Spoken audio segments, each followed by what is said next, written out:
To make the class a little bit more interactive, can somebody explain to me why we care about small networks in layman terms? If we're trying to run something real time, we want to keep the network small so that prediction is fast. Yeah, perfect. And what are some of the applications? Like Blake said, IoT or any sort of like robotics needs real time neural networks. Robotics, self-driving cars, etc. And even the translator that you put on your cell phone, you want to translate from one language to the other one. I think right now the technology is that we are sending our data over the internet. The computations are done on a neural network on a server, and the data are being sent back to us. I think if 5G happens at some point, and I think it's happening already, that could actually be a viable option for many of the problems. But still, when you want to do medical applications, some patients are not willing to share their data over the internet. Maybe for simple applications like doing a translation, that's acceptable. You're willing to share your data, but your medical records, I'm not sure if you want it over the internet. Okay, does that make sense? For those sorts of applications, we are going to need small networks. And the objective of small networks is putting neural networks and deep learning into production. It's not going to solve all of the problems. It's going to solve a particular aspect of the technology that you want to build. It's just going to be a small component. If you want to use neural networks in production, there is a lot of effort that you still need to put in place. There is a lot of software engineering and hardware engineering that goes into making these tools applicable. Maybe as an application, when you want to do self-driving cars, one part of it is that you want your car to be able to see, to identify objects, and to say that's a pedestrian, that's a stop sign, that's the line, that's my ego line, etc. But then that's just a single component. There are some teams in big companies that are working on the security of their systems. They want to reduce the failure rate. And usually in production, it's not only one network and one methodology that you're going to use, you're going to use multiple of them. If you have a line detector, in the case of a self-driving car, you're going to have multiple different neural networks collaborating to reduce the error rate because the risk is huge. Now you're playing with the lives of humans and you want to avoid accidents. So that's a little bit about the application of deep learning in general. Do you have any questions? Perfect. So what did we cover? We said that one way to create small networks is to try to distill the knowledge in a larger network in a smaller one. And then we said we can start with logits, find the probits, introduce a temperature. The higher the temperature, the softer is going to be your probability distribution. You generate artificial data from your giant model, use the probabilities that you obtain from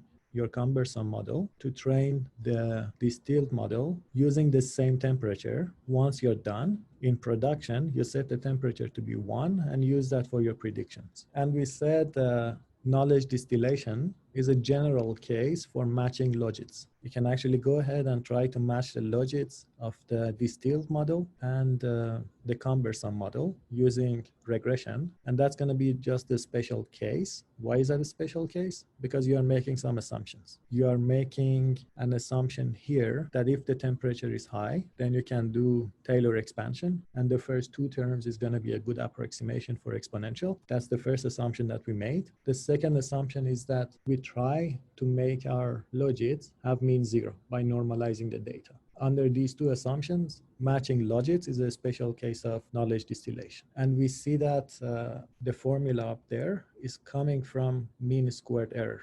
This 1/2 here is to get rid of these 2. When you take a derivative, that 2 is going to come down here, cancel out, and you're going to get z minus v. So these are equivalent procedures. And we said it's actually useful because you can train a smaller model using the cumbersome model and achieve lower errors, lower number of errors, compared to training that a smaller network from scratch on real data. So that's a useful technique. There are some studies in the paper for what is the best temperature. They compare them. I don't remember the actual number, but it's a number bigger than one. And then we said this is not only for images and image classification, we can actually apply it to different fields like speech recognition, natural language processing, etc. I will talk about speech recognition in more details in its own appropriate time, either this semester or next semester, depending on how fast we are moving. But for now, the take-home message from this slide is that this framework is general and it's also applicable to speech recognition and other applications. In a speech, you have a state, you have an acoustic model, you have your acoustic observations, which could be in the form of Mel spectrograms. Then you have a hidden Markov model, and you're predicting the probability of the correct date, H. So that's what H is representing. There are nowadays some other techniques to try to train these models, but at that time, they were using a forced alignment technique to align the sequence of words to the sequence of sounds in the data or acoustic observations, because these have to be aligned.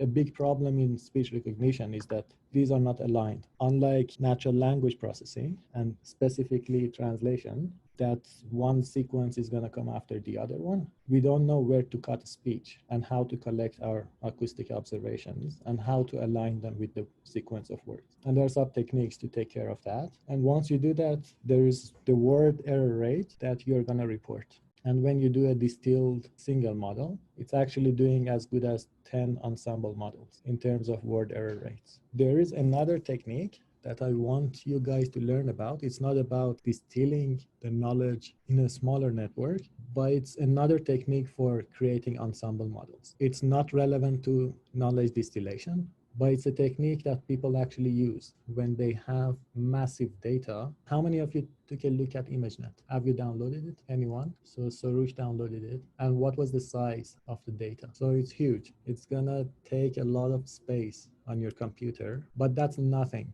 compared to what actually people use in practice in giant companies like Google. So that data set is huge, but it's nothing in terms of size. There are only 1,000 labels, so it's 150 gigabytes. Thank you, Soroush. So these are huge data sets, but that's nothing in a scale compared to what people actually use in practice when it comes to production. Do you have a number, data like memory-wise, for like a huge production network from like a company like Google? It's big enough that it's not gonna reside on a single computer. Are you talking about? That's big data. It's gonna reside on multiple computers on a server. Yeah. Okay. That's one problem, and that's why people try to work with big data sets using tools like Spark, Apache Spark, etc. Even taking a mean on that type of a data is not easy. What is the mean of that data? What is the summation of that data? But there is also another catch mathematically,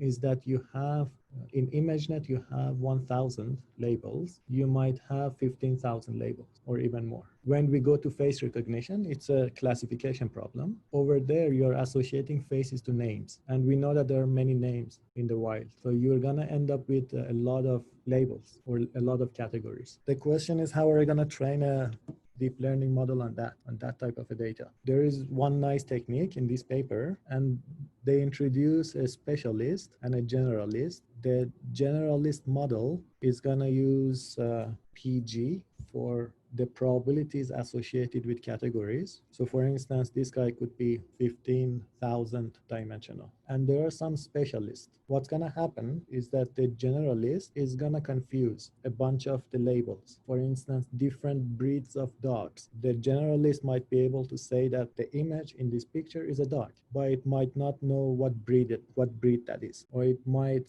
understand that there is a mushroom in the image, but it might not be able to understand the fine-grained details of what type of a mushroom that is. So the generalist is going to confuse a bunch of categories, and at each particular instance, there are some specialist models that their role is to take care of those fine-grained categories. So they're going to specialize in the category of dog. One of them is going to get specialized in the category of cats or mushrooms, etc. So you have a generalist model, you have a specialist model, and you have an active set of specialists because not all of them are active. You push a bunch of data sets through your neural networks. Now you have multiple neural networks. Some of them are generalists, some of them are specialists. You push a bunch of images through your neural network, you feed it forward, and then at each particular instance, some set of those specialists are going to be active. For instance, the ones responsible for dogs are going to be active. And there could be that multiple of them are responsible for dogs. That's okay. Or multiple of them are responsible for cats, mushrooms, etc. Different types of cars. And what is this K denoting? We are going to say that Ks are the classes, for instance, only one of them or n of them, that are most probable classes according to what the generalist model thinks. So the generalist is going to think that these n classes are most probable because you can look at this probability and see which one is the maximum. These are your classes K. And what is AK? So there is a set of confusable classes that the generalist model is going to confuse. For instance, dogs. They're going to be associated with a bunch of models, maybe a couple of models, M. We are gonna take care of the ones that have a non-empty intersection with K. So this is how you determine which ones are active. So is this clear? And as I said, the confusable subset of classes, for instance, could be different breeds of dogs or different types of mushrooms or different types of cars. And I was saying there is this giant data set. It's internal, so we don't have access to that Google uses. It's very similar to ImageNet. In ImageNet, you have 5.1 million labeled images. Here you have 100 million labeled images. In ImageNet, you have 1,000 labels. Here you have 15,000 labels. And how do you get the set of confusable classes? You do k-means. It's a clustering algorithm. It's a classical machine learning algorithm. You do k-means. You cluster the confusion matrix of the generalist model. So this generalist model is going to have a confusion matrix. You cluster that, and these are the type of clusters that you're going to get. This is one cluster: tea party, Easter, bridal shower, baby shower, Easter bunny. So the generalist model is confusing these. There is a question to build the data. I'm going to show you some papers that actually walk us through how to build the data in an automatic fashion. And with the help of human labelers, I'm going to show you an example of that because this is really important. As I said, data is a source code when it comes to deep learning. And that's a great comment that Blake is making. How many of you know about Amazon Turks? I think that's a service that you can use to do different sort of things like labeling the data or evaluating your maybe you have a generative adversarial network. Your network is generating some images. There are very few good metrics to say, is this a good image or no? Then you can actually show it to human subjects and they're going to say, oh, this looks real. No, that doesn't look real, etc. Perfect. So yes, so you can outsource your small tasks like labeling images, drawing bounding boxes, etc. to Amazon Turks. But these big companies hire their own labelers. When I was at NVIDIA, there were some people in India who were actually responsible for labeling the data. And there is actually a huge mechanism for doing that. There is a huge infrastructure for how to label the data efficiently. And there is actually a loop. You label the data, your model is confusing some of them. You take those that the model confuses, you gave them back to human labelers, and there is a loop. And that loop is always evolving. Basically, that's how you make money from your data. But let's go back to the technique. That's what we can actually work on. We don't have access to massive data sets. We don't have, in academia, we don't have access to powerful computers, as powerful as the ones that you find in these companies. But for now, let's just see how the methods work. There are three components for deep learning to shine. That's giant data sets of high quality, of course, computing, and the other one is method, algorithms. I can teach you the algorithms and I can comment on the other two. And what is the other set of confusions that this network is making? It's confusing bridge, cable, state bridge, suspension bridge, viaduct, chimney, etc.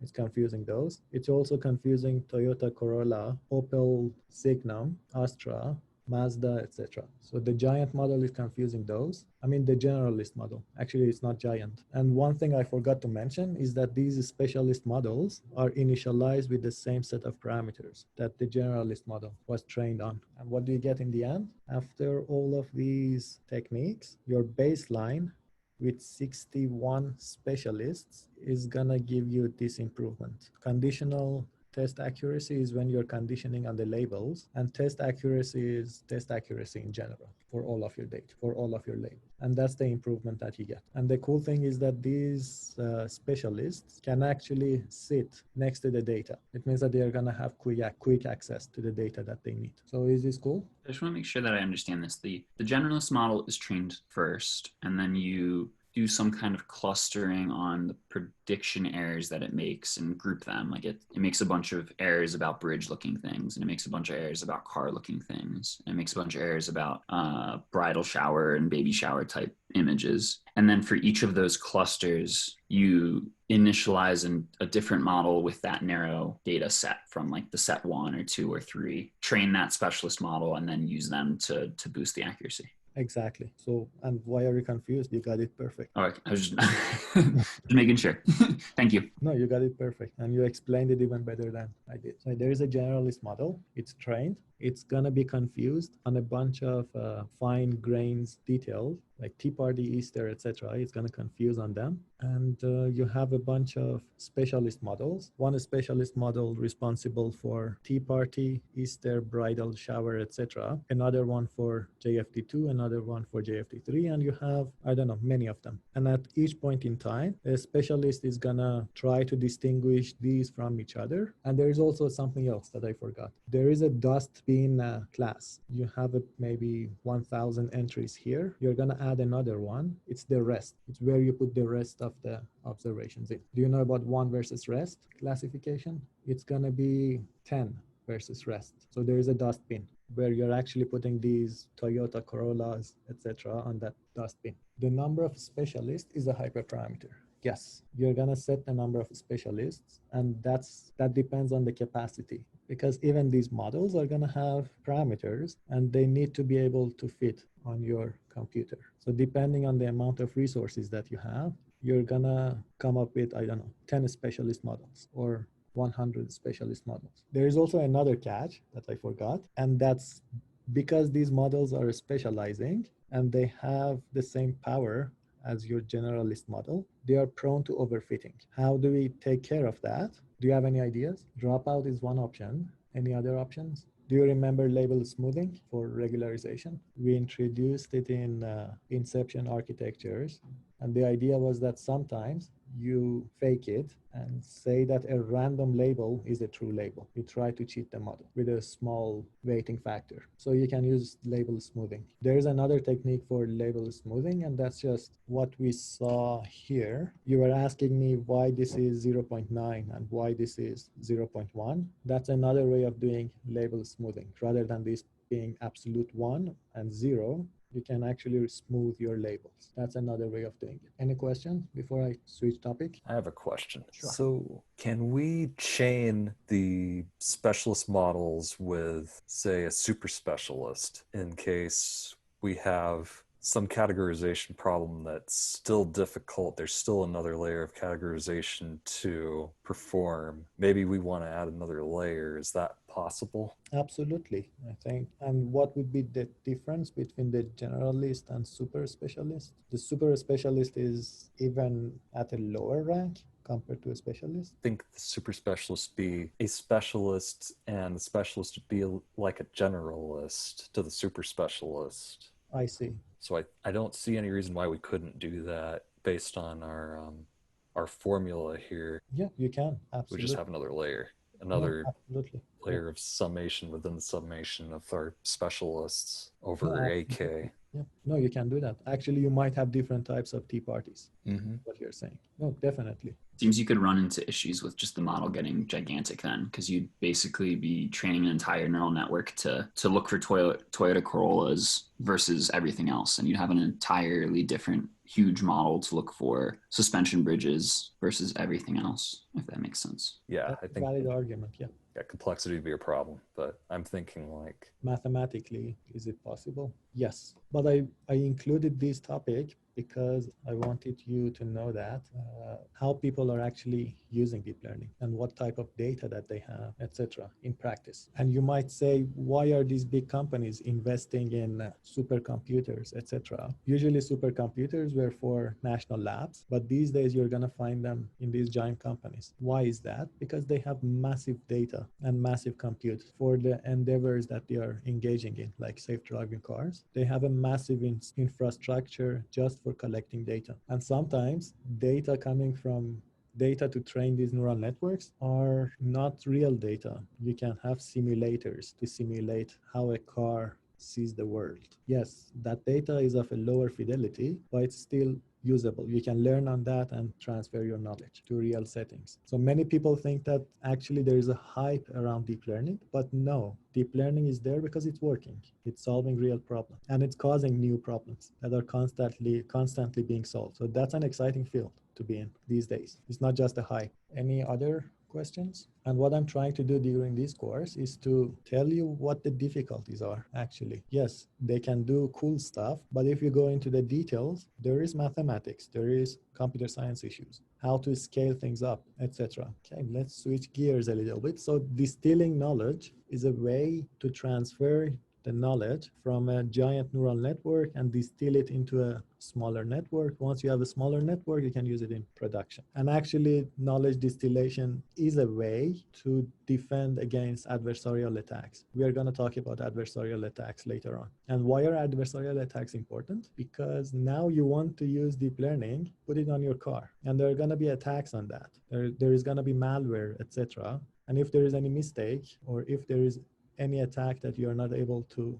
defend against it, then you're in trouble. So no, there is a minor catch. There is a minor difference between transfer learning and knowledge distillation. We are going to talk about transfer learning for a couple of sessions, and there you're going to understand the difference. But for now, in general, whatever that we learned from classification networks, we are gonna later on transfer that knowledge to different problems like object detection or segmentation. So that's called transfer learning. This is knowledge distillation, and things are happening through the loss. There is actually a training going on.